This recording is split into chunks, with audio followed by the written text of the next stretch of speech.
A loon, a caribou, and a beaver reflect our currency as a country. Big open spaces, wilderness, all that's historically attractive. But Canada today, we're urban, very urban. 8 out of every 10 Canadians live in cities, work amongst tall buildings, and rage at traffic jams.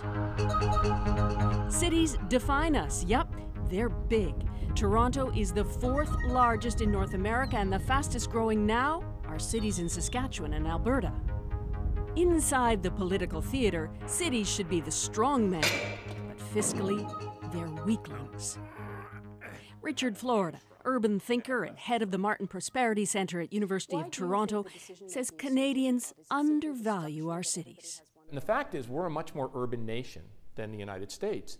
You know, our biggest 3, 4, or 5 metros produce about anywhere from 25 to half of our GDP. We think of ourselves as a big kind of outdoorsy, hunting and fishing kind of go to the cottage kind of country, but in fact, we're one of the most urban places on the planet.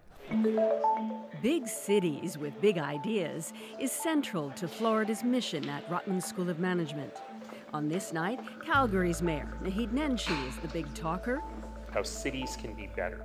His job, he says, as mayor of Canada's 4th largest city, is more about influence than power. Power? What power? There's no power. And that's no joke. So take me, for example. I'm the mayor of a city that has more people in it than 5 provinces. I have exactly the same power and ability as the mayor of a hamlet of 200 people. Does that handicap you? Absolutely. It's the same in Toronto, a mega city, an economic driver of the country. We have this system where nobody can make a decision. We have 40+ councillors and a mayor.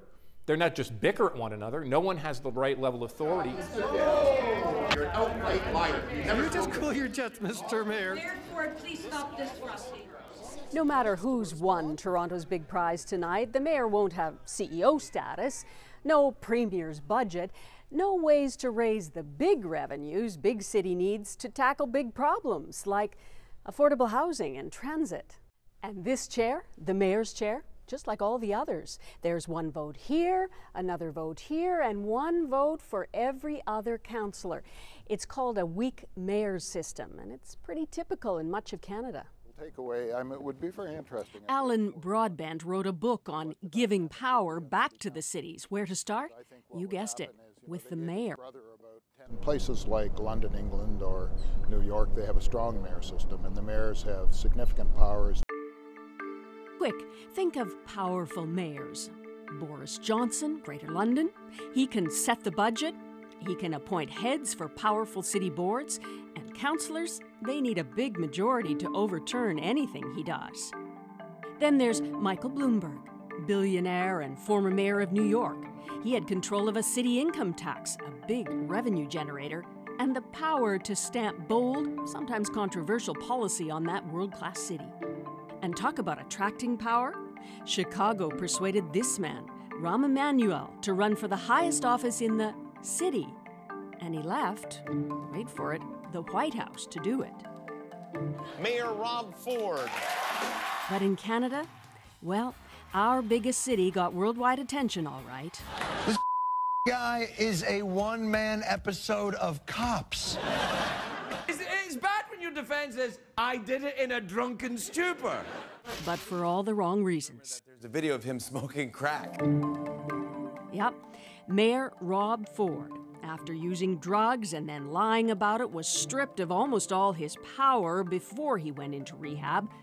The city continued on, running itself, but without any leadership at the top. One of the facts of our weak mayor system is that we can't make good decisions quickly. Now, the other thing people will say is, would you have wanted a strong mayor system during the Ford days? Well, of course, no. But the other thing is, I think it really impedes having good candidates. But the reality goes deeper than a weak mayor's system. It's really weak municipal powers, much the same in Toronto as in other big cities. Here's the deal.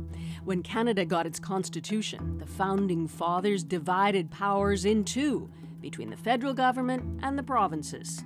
As for villages, towns, and cities, listed under provincial powers, just ahead of taverns, we haven't devolved a lot of power to cities ever since. It's not like big cities don't have big problems with big costs. What's looming? Old infrastructure, transport, and the dire need for more public housing. The argument? Mayors and city governments need to get their hands on more tax dollars. I can't build roads, I can't build transit, I can't build up wastewater and water systems. And so we are forever going to the other orders of government, cap in hand, asking for money. Talking money, the feds can tap into the big daddies, sales and income tax. Cities can't. Their big tax generator is property tax. Try raising that every year and see how popular you are. Here's how the public purse divides.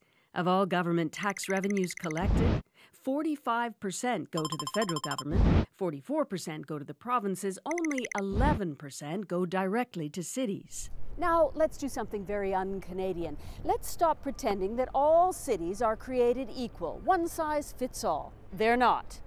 Yep, size matters. If New York and London and Tokyo are the world's great mega cities, 20 million plus people, Toronto, for a region of 5.5 to 6 million people, depending on how you count, is really defining this next tier of aspiring megacity. And I really think the challenge in a place like Toronto is, how does it grow from a smaller, more national, some would say even provincial kind of place, to this enormous megacity? Alan Broadbent's got an idea. Some would even call it bold. I think they have one hand tied behind their back, basically. I think that's the problem. Toronto, Montreal, and Vancouver should have the equivalent of the powers of a province to have much more control over their destinies. Good luck. Yeah, exactly. So, what's next for Canadian cities? This century is going to be the century of knowledge, of creativity, of innovation in cities. We're going to spend hundreds of trillions of dollars building cities, and it's important we get it right. And what better place to start than an advanced, affluent country like Canada? It may be unpopular to some, but to compete in a global world, big cities need to muscle up and be the strong man. Susan Ormiston, CBC News, Toronto.